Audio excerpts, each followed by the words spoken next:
మా కుటుంబాన్ని ఇబ్బంది పెట్టారు మీ చేత అయితే ఏం చెప్పాలి మీడియాకి మేము చెప్పింది రావట్లేదు సార్ దానికి మీరు ఏది సృష్టించుకొని ఏదేదో ఒకటికొకటి ఏదో మీరు చూపిస్తున్నారు అలాంటప్పుడు మేము ఏం మాట్లాడాలి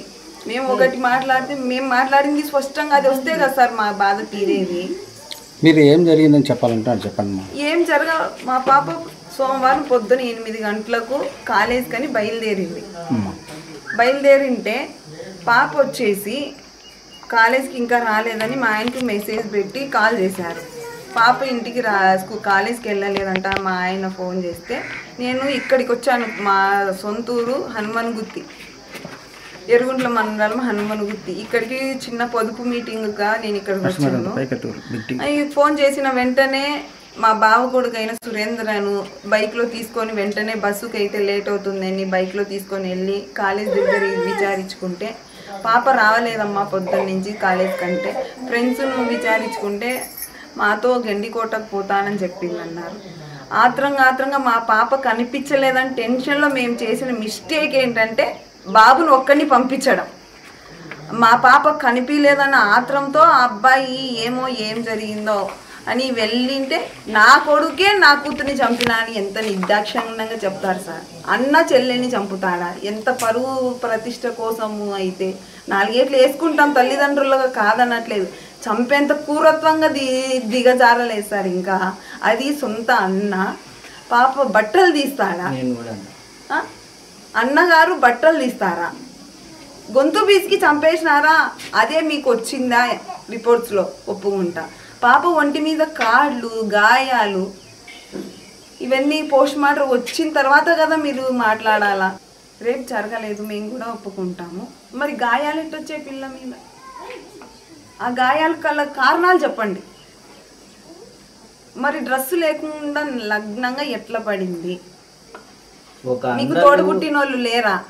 మీకు తోడుగుట్టిన వాళ్ళు తల్లిదండ్రులు అమ్మగారు లేరా మీరు కోపం చేసుకోరా చెల్లెళ్ళ మీద ఏదన్నా చిన్న మిస్టేక్ మీ చెల్లెలు చేస్తే ఇంత దారుణంగా బట్టలు తీసి మరీ చంపుతారా చెప్పండి మేము అలాగే చేసుకుంటాము మా ఇళ్ళలో ఇట్లా పద్ధతి ఉంది కాబట్టి మీరు కూడా అట్నే చేసినామని మాట్లాడతారా మాట్లాడండి కానీ దేవుడు అనేవాడు ఒకడు ఉంటాడు నిజాలు తెలుస్తాయి నా కూతురు ఎంత దుర్మార్గం ఎంత దయనీయ పరిస్థితుల్లో చూసుకున్నామో మాకు తెలుసు అలాంటి పరిస్థితే మేమే మాటలు పడుతున్నాం మేమే మా పిల్లని చంపుకున్నామంటారా మా పిల్లను మేము ఎక్కడో గండికోటకు తీసుకుపోయి 10 మంది నగ్నంగా అంత చెప్పుకోవాల్సిన అవసరం లేదు ఇంట్లోనే చేసుకునే వాళ్ళం ఇంకేంటో న్యాయం చెప్పండి మీరు మేము మాట్లాడింది వెయ్యండి వేరేది ఎందుకు వేస్తున్నారు మా బాధ చెప్పుకునేది మాకు న్యాయం జరగడం కోసమే కదా మేము మీకు చెప్పుకునేది మరి న్యాయం జరగకపోగా మేమే దోషులమా అన్నానా చెల్లెళ్ళు ఎంక్వైరీ కోసం వెళ్ళి చూసుకునేందుకు అన్న చెల్లెల్ని చంపుతాడా ఏ ప్రూఫ్స్తో మీరు చంపినారని నిరూపించండి మాకు ఎవరి మీద అనుమానమో మేము చెప్పాం మీరు వాళ్ళను కేసు పెట్టి లోపల పెట్టారు మీరే న్యాయం చేయండి నేను ఏం కోరడం లేదు ఇంతకు మించి నేను మాట్లాడే ఓపిక నాకు లేదు సార్ నా కూతురు పోయిన దుఃఖంలో ఉండా ఎన్ని మాట్లాడినా ఏం జరిగినా నా కూతురు తిరిగి రాదు తిరిగి తెస్తారా చెప్పండి మరి ఇంక నేను ఏం కోరాలి మేము మా పాపను పోగొట్టుకొని మేము ఒక సిఐ ఒక ఎస్ఐని ఎంటముడి పెట్టుకొని తెల్లవార్దులు ఉండి గండికోటలో మొత్తం అన్నీ చూసి వాళ్ళ వెనకముండి సీసీ ఫుటేజ్లు మొత్తం A to Z అన్నీ చూసుకొని వాళ్ళ వెనకముడి ఉంటే ఇప్పుడు నేను మా సురేంద్ర మేము చేసినామని మా మీద నిందలు వేస్తున్నారు అనవసరమైన ప్రెస్ అనవసరమైన టీవీలలో ఎక్కువ చేస్తున్నారు సార్ ఇది అసలు పద్ధతి కాదు ఏ రిపోర్ట్లు రాలేదు ఏమీ లేదు నన్ను మా తమ్ముడిని మేమే చంపినామని చెప్తున్నారు అది చాలా తప్పు నేను యాడికి పోవాలనే పోతా డిఐజీ కాడికి అయినా పోతా ఎస్పీ కాడికైనా పోతా పోవడం బట్టే కన్నా చంద్రబాబు నాయుడు సార్ కాడికైనా పోతా న్యాయం కోసం ఎసా విన్నారు కదా ఎవరైతే అమ్మాయి చనిపోయిందో వాళ్ళ తల్లిదండ్రులు మాట్లాడారు నిజంగా కాస్త బాధ కలిగిస్తుంది ఎందుకంటే వాళ్ళ వర్షన్ వాళ్ళు చెప్పిన మాటల్ని పట్టి చూస్తుంటే